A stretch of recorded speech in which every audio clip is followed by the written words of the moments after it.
Salve pessoal, tudo bem? Ralph Peter com vocês novamente, programa Livros em Revista, que vai ao ar toda segunda-feira às 19 horas, com imagens geradas pela BCC Television, e agora o programa fica também disponível no nosso site livrosemrevista.com.br, que espera receber a visita de todos vocês, mesmo porque no site não tem só as entrevistas, há também artigos de gente importante, que fala, que opina, muito interessante, e eu acredito que vocês vão gostar também.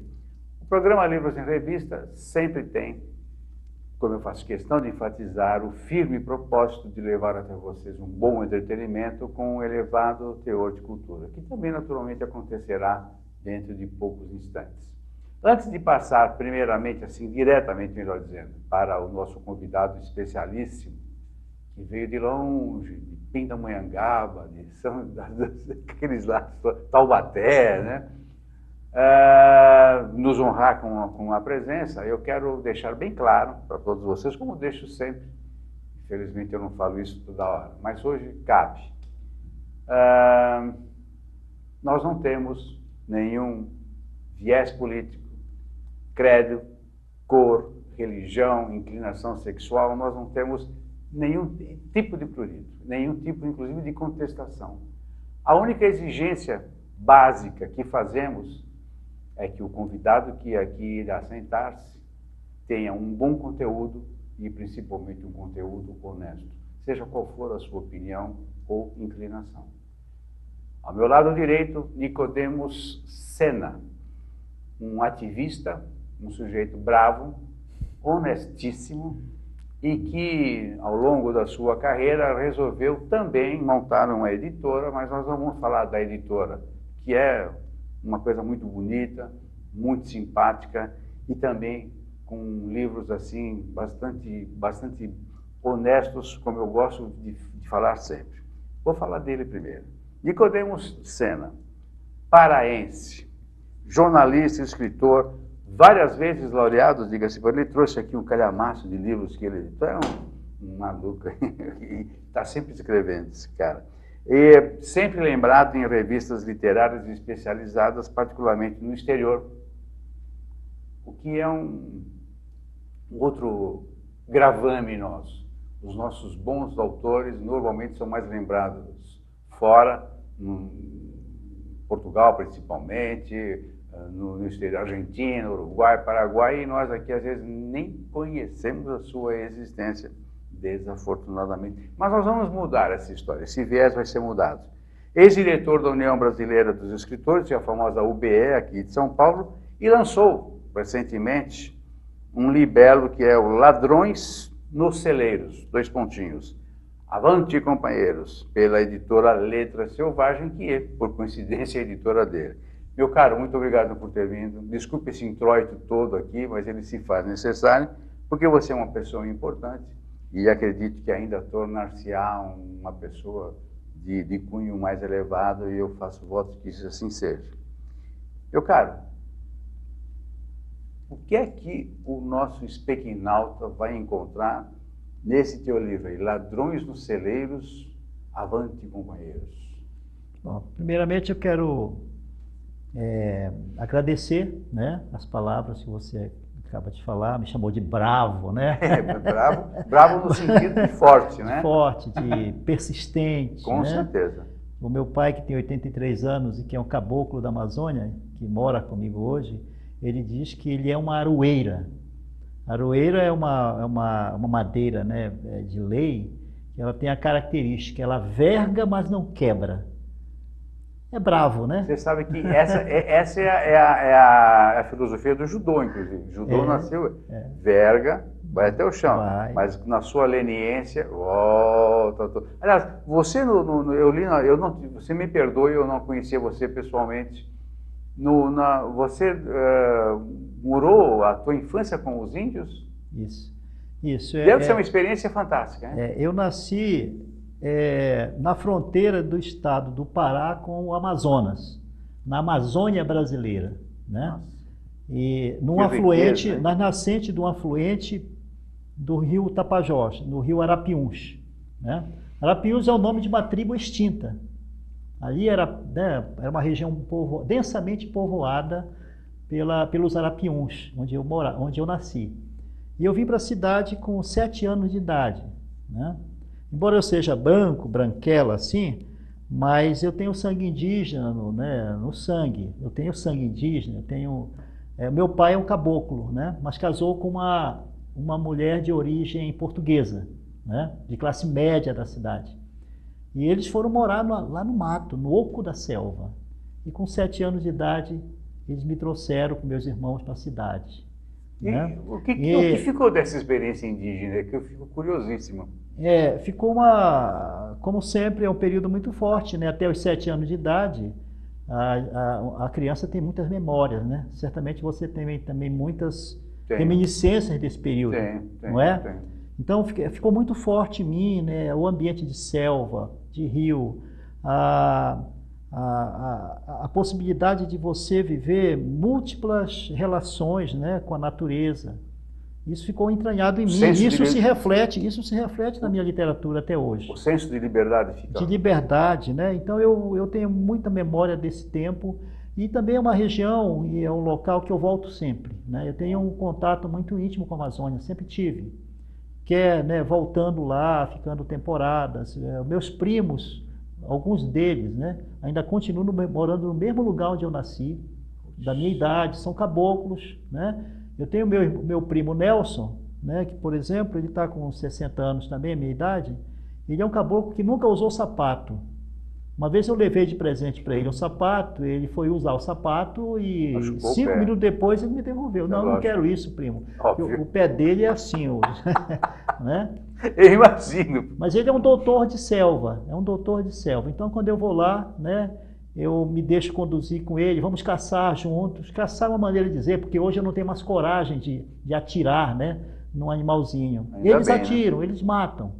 Porque eles matam para comer. Sobrevivência. Para sobreviver. Né? E é o suficiente para comer. Não são predatórios. Não são predatórios. Lógico, claro. Até porque eles não têm geladeira, não tem luz elétrica. Né? Então não adianta ficar armazenando, não tem como armazenar. Então eu nasci lá, Ralph, nessa região, vim para a cidade, estudei, tive oportunidade, né? Embora pobre, de uma extração pobre, né?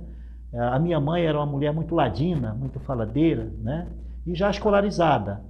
Então ela conseguiu em Santarém do Pará, que é a cidade do oeste do Pará, capital, digamos assim, né, daquela região, hoje é uma cidade com 300 mil habitantes, com todos os problemas das cidades grandes já hoje. Qual que não tem? Mas quando eu vivi lá, na década de 70, né, 80, até eu vir para cá em 77, era uma cidade completamente ilhada, isolada, né, do resto do país. Não havia ainda estrada Santarém-Cuiabá, que tem hoje, uma estrada precária, mas existe, né? Eu lembro que para a gente ir para a capital, para as pessoas irem à capital, né, era assim, de barco, uma viagem de 5, 6 dias de barco, e cara. Impraticável. Eu vim conhecer a capital de passagem, em 1977, já com 19 anos de idade, de passagem para São Paulo. Eu fiquei uma semana, né, em Belém, não conhecia a capital do estado até então. Então eu vim para São Paulo em 77, com toda essa carga, essa experiência de Amazônia, moleque de rio, de mato, né? Na cidade, eu morava na última rua da cidade, uma cidade pequenina de 5 mil habitantes, eu morava na última rua, que nem merecia o nome de rua, na verdade era um caminho. E a minha, um passadiço a minha brincadeira com os colegas, né, era quando saía da escola, a gente armar arapucas e caçar na selva já. A minha avó, né, que me criava, né, eu cresci com a minha avó. A família estava lá, mas minha avó me pegou para xerimbabo. Xerimbabo é o bichinho de estimação. Xerimbabo? Xerimbabo, tupi, né? Então eu era o bichinho de estimação da minha avó. Ela realmente me raptou da família, né? E nunca mais voltei. Te cultuou. Me cultuou, Daí eu devo muito a essa minha avó, uma mulher autoritária, matriarcal, né? Que ralhava com meu pai, já adulto, né? Colocando o dedo no nariz do meu pai, principalmente quando meu pai ia me reivindicar. Eu cresci vendo meu pai e minha mãe me reivindicando de volta. Olha só. E a minha avó, né? Se manteve firme. Firme ali, fazia chantagem, né? E tal. E eu cresci com essa disputa. Eu fui muito amado, na verdade, né? A minha avó me queria, meu pai me queria, mas eu sofri porque não cresci com meus pais. O mais legal é você ter consciência disso, né? Então, meus personagens, tudo isso, a minha vida, assim como eu sou um escritor, eu sou um escritor que escreve muito em cima das suas vivências. Então, esse período de selva amazônica, né? E essas relações conflituosas que eu tive em família, né, aparecem na vida dos meus personagens. Qual deles, por exemplo? Né? Esse aqui, por exemplo? Esse aqui, Choro por Ti, Belterra, né? Belterra é uma cidadezinha encravada no Rio Tapajós, a 50 quilômetros de Santarém, né? Hoje é uma cidade, mas até 2005 era uma vila. Esse é seu tio, senhor? Meu pai. Seu pai? Isso aqui é meu pai, Ralf, Esse é seu pai. né? Eu fiz questão de colocar meu pai na capa. A história desse livro é muito interessante. Ele é uma narrativa, mas eu fiz questão de não disfarçar, não escamotear o nome dos personagens. Eu quis fazer uma homenagem mesmo ao meu pai, que está vivo, Bernardino Sena. Ele foi um menino abandonado, porque a minha avó, que me criou, ficou viúva com 19 anos de idade e 5 filhos. O meu avô, Bernardino Sena, Francisco Sena, morreu com milhares de pessoas, assim, no período de 30 dias, mais ou menos, de um mês, dizimado por uma peste de impaludismo. Uhum. Hoje, o impaludismo se sabe que é malária, mas lá em 1920, 30 mais ou menos, na Amazônia, nem se conhecia, né, bem como que era aquele processo todo das pessoas morrerem. Era picada de inseto, do anofelino, né? Então, meu avô e várias pessoas da minha família foram mortos. Epidemia, né? Miserável. Epidemia. E o meu pai sobreviveu. E ele cresceu sem a mãe, com 13 anos de idade, ele reencontra com a mãe, ela já morando em Belterra. Em 1914, 4 anos atrás, eu voltei a essa cidade com meu pai, como turista. Eu cresci ouvindo ele me contar essa história, né, desse período em que ele reencontra a mãe em Belterra. Belterra era administrada pelos norte-americanos, em pleno governo, em pleno Estado Novo. O Vargas. O Vargas fez um acordo com os norte-americanos, né?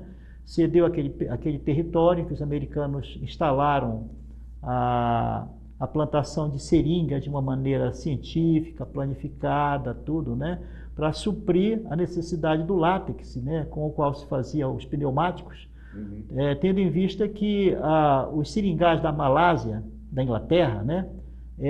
Caíram em poder do eixo, da Japão, né, naquele conflito da Segunda Guerra Mundial. Então, os americanos que já estavam interessados na Amazônia, né, intensificaram a produção do látex e da seringueira, da Hevea brasiliensis, lá nesse período, nesse território de Fordlândia e Belterra. Por que eu estou falando isso? Tem a ver com esse livro. O meu pai, ele cresceu, morou 5 anos no período da Segunda Grande Guerra Mundial, nessa cidadezinha administrada por norte-americanos, com mão de obra brasileira, né? Então eu voltei em 2014 lá com meu pai e fiquei um dia andando com ele, né, nas estradas de Belterra. Lá as ruas são chamadas de estrada. Estrada 1, estrada 2, estrada 3, né? Mantém essa nomenclatura da época dos norte-americanos, porque realmente eram estradas, né? Na margem das estradas estavam as plantações feitas em quadras, né, das seringueiras, né?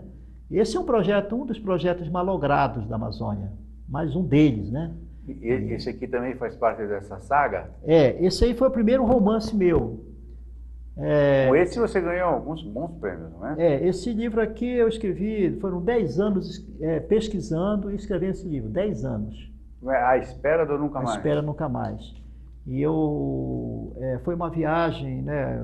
Foi uma coisa muito, muito profunda esse processo de escrever esse livro.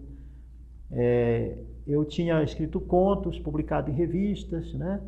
Mas sem nenhuma pretensão. Mas chegou um momento da minha vida, com uns 30, 34 anos, que eu tinha de tomar um rumo da minha vida, né?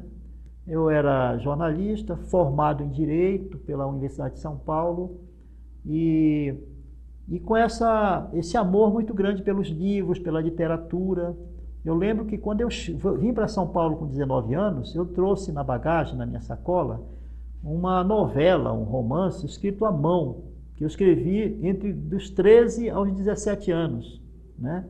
Numa fase em que eu não tinha condição nenhuma de ser escritor, evidentemente, né? Que mal conhecia as regras do português, né? Não tinha aquele estofo para escrever um romance, mas eu trouxe. Então esse negócio de escrever livros, de ser escritor, é uma coisa que eu não sei nem quando apareceu. Aliás, eu sei, é quando eu li Ressurreição de Machado de Assis.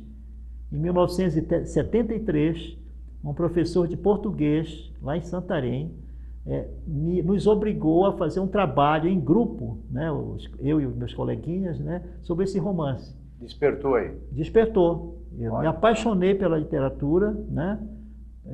Até então a minha brincadeira era futebol, né, brincar, caçar, tomar banho de rio, né, correr.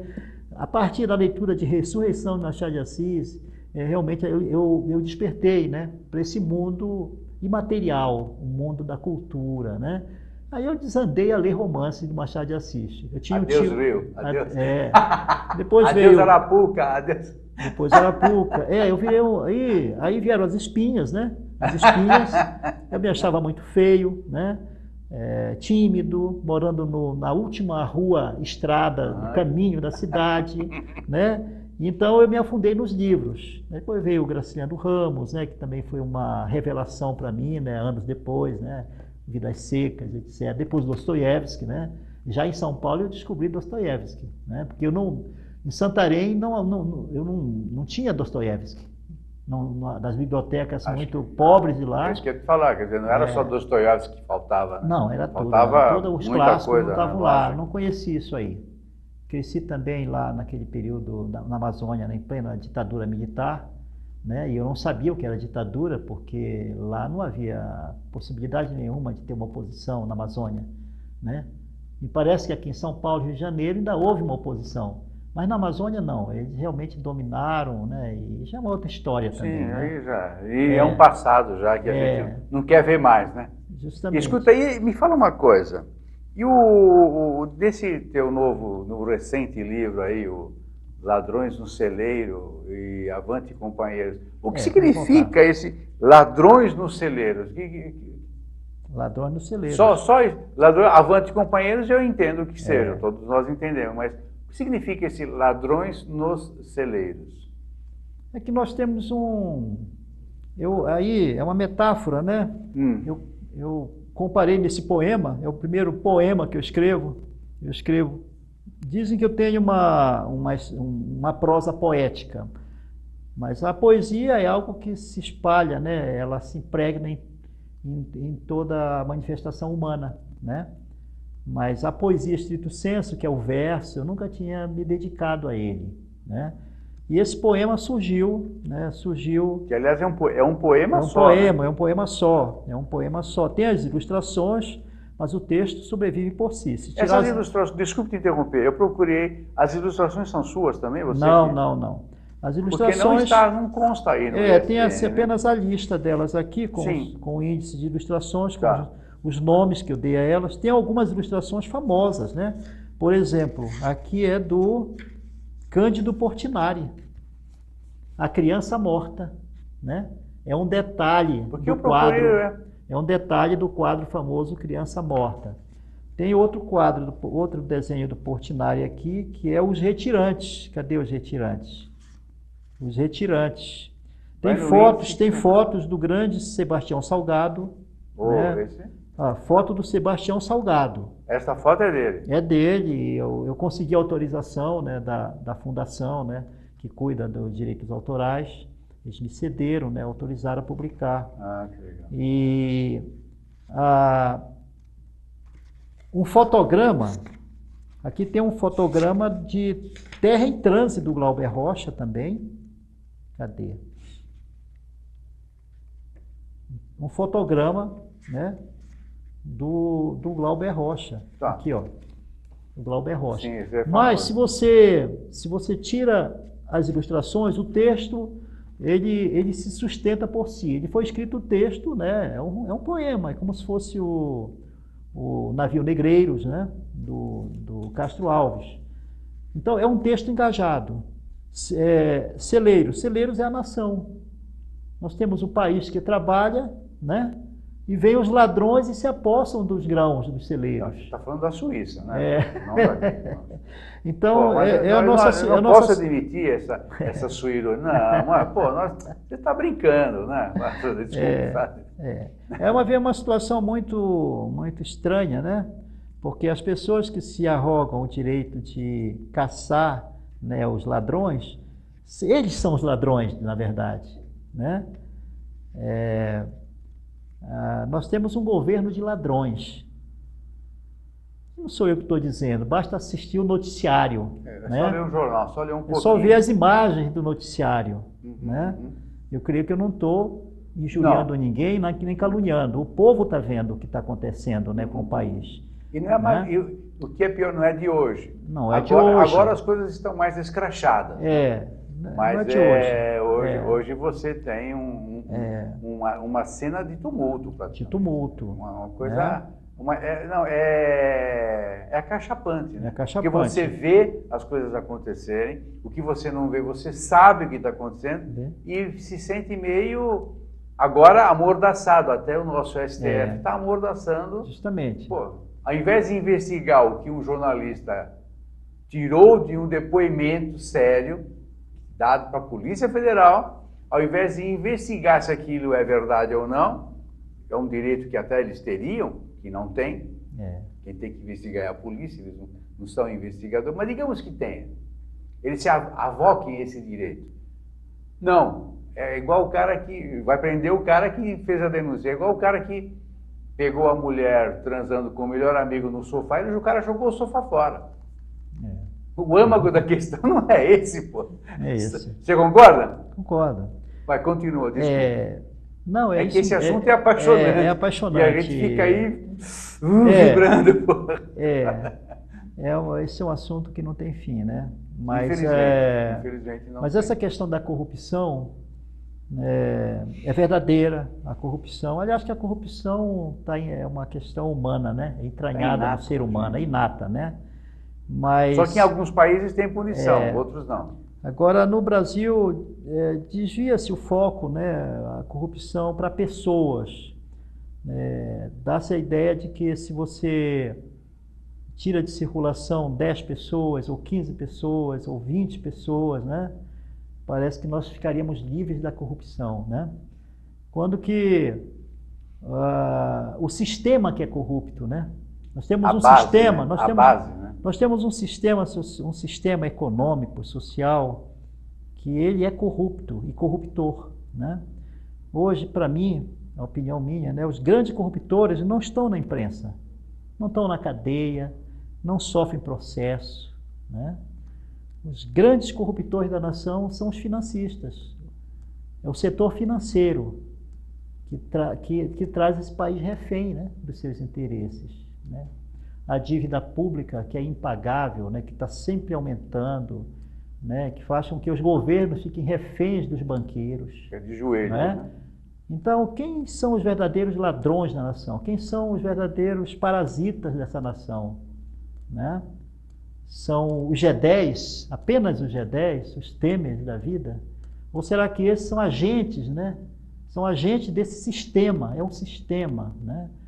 É um monstro, né, que está sugando a energia nacional há muitos anos. Pena que ele não é autofágico, né? Ele está sempre se alastrando. Né? Sempre se alastrando. Ele não se autocorrompe, né? Pelo contrário, ele está sempre em cima e jogando as pedras aqui embaixo. Né? Essa é uma imagem que eu faço. Né? Justamente. Pá, pá, pá, pá. Então, meu campo não é economia, mas o que eu vejo é que nesse país praticamente não há mais empresário, né? Os empresários que investiam, né, na indústria, nos negócios produtivos, né, estão indo para a Bolsa. Né? Então, muitos estão pegando empréstimo para investir na Bolsa. Porque não compensa mais, mas né, essa produzir, bolsa, mas né? essa bolsa ela é alimentada por alguma coisa. Né? Senão vira uma bolha que você mete um alfinete lá e explode. É isso. Então, quer dizer, é uma coisa artificiosa, né? Então, o país vive uma grande artificialidade, não se produz, né? Essa é uma grande questão. Mas voltando à literatura, né? Avante, companheiros. Ladrões nos celeiros, avante, companheiros, né? Qual seria a solução para isso, digamos? Como que nós vamos tirar esses ladrões dos celeiros? Né? Perfeito. Para que a produção nacional desse coletivo, porque o país trabalha, né? O país trabalha, há uma grande produção, o país produz muito. Quando os políticos deixam, né? O país trabalha. Justamente. Mas como é que vai ser isso? Será que é só por um judiciário, processos, né? Um judiciário que está se revelando aí também comprometido, né? Com o sistema, né? Um judiciário parcial, setores do judiciário que foram capturados pela política, né? Que perseguem apenas alguns, né? Nós temos aí, desculpe falar, né? Também está no noticiário, só cego que não quer ver. Como que o sujeito, né? Que até ontem, né? Até na véspera da eleição, era o perseguidor, né? Era o homem que perseguia os ladrões, que prendia os ladrões, né? Como é que no dia seguinte ele aceita um cargo, né? Para ser o perseguidor de ladrões num governo de ladrões?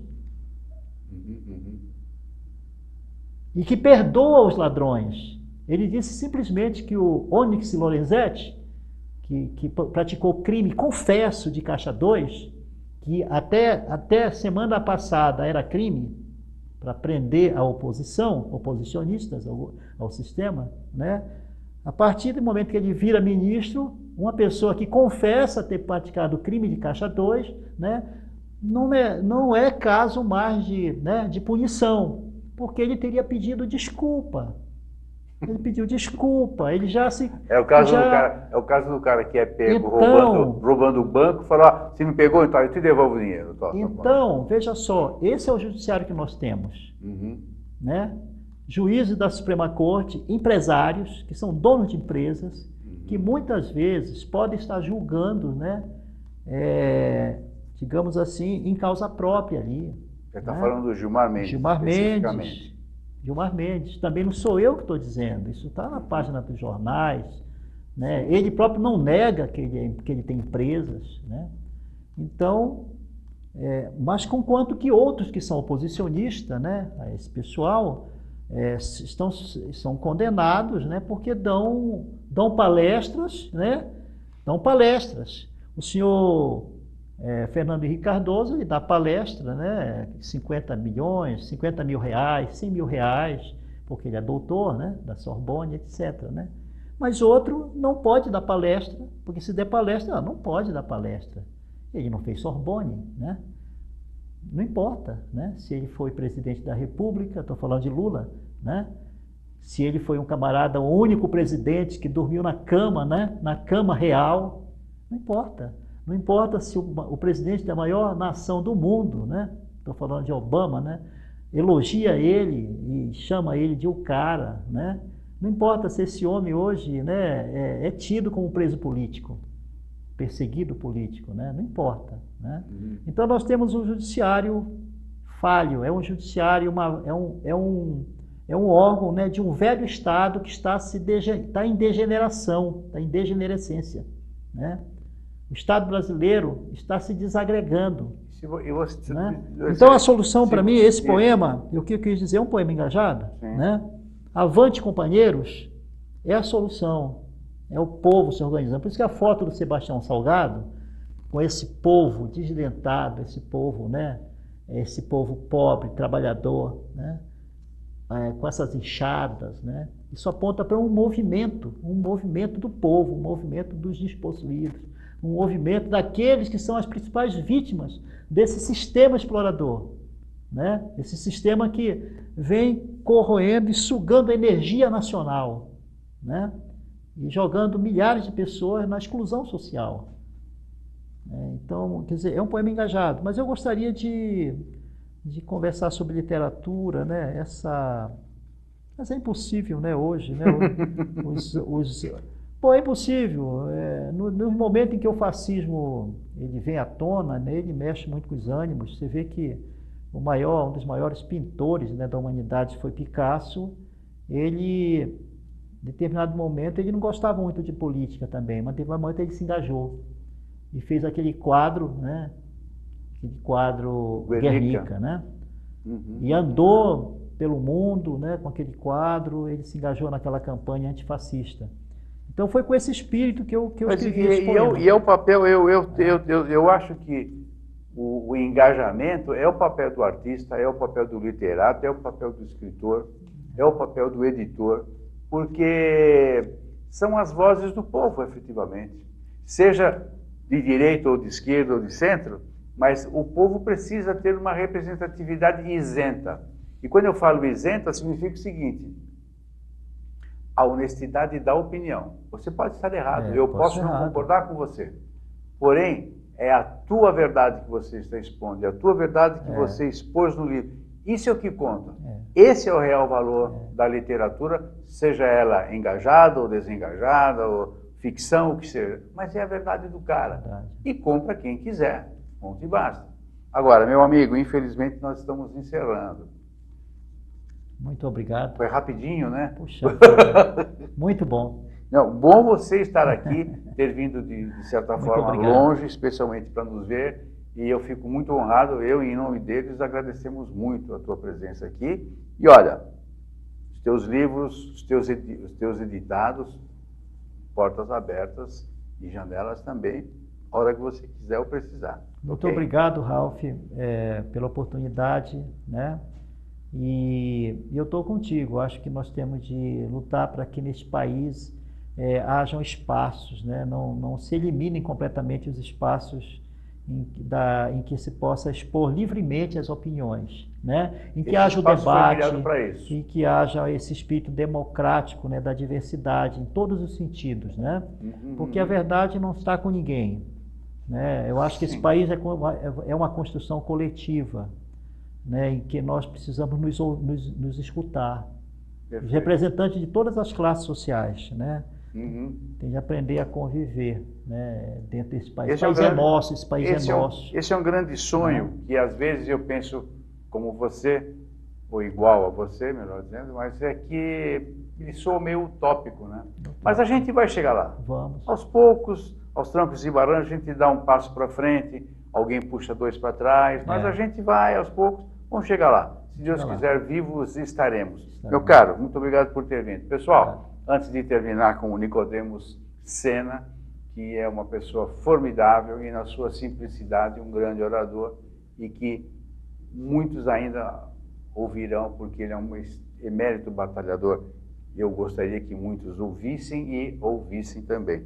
Agradeço ao pessoal da técnica, Luciana, Márcio, Verão, todos os outros que aparecem por aí. Maria Estela Guedes, que através do seu site www.com, situado em Lisboa, nos insere em todo o universo lusófono. E também ao jornalista, nosso grande amigo Joaquim Maria Botelho, que fez esta ponte maravilhosa aí com esse ilustre senhor, que não será a última vez que virá, seguramente virá mais vezes, quando por aqui estiver. As portas, como disse, estão abertas.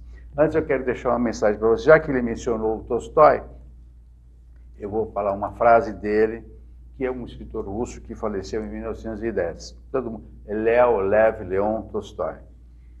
Para que os homens possam viver a vida comum sem oprimir-se mutuamente, tem muito a ver com o que nós falamos, né? Não necessitam das instituições sustentadas pela força, mas sim de um estado moral dos homens, no qual, por convicção interior e não por força, procedam com os outros como querem que os outros procedam com eles.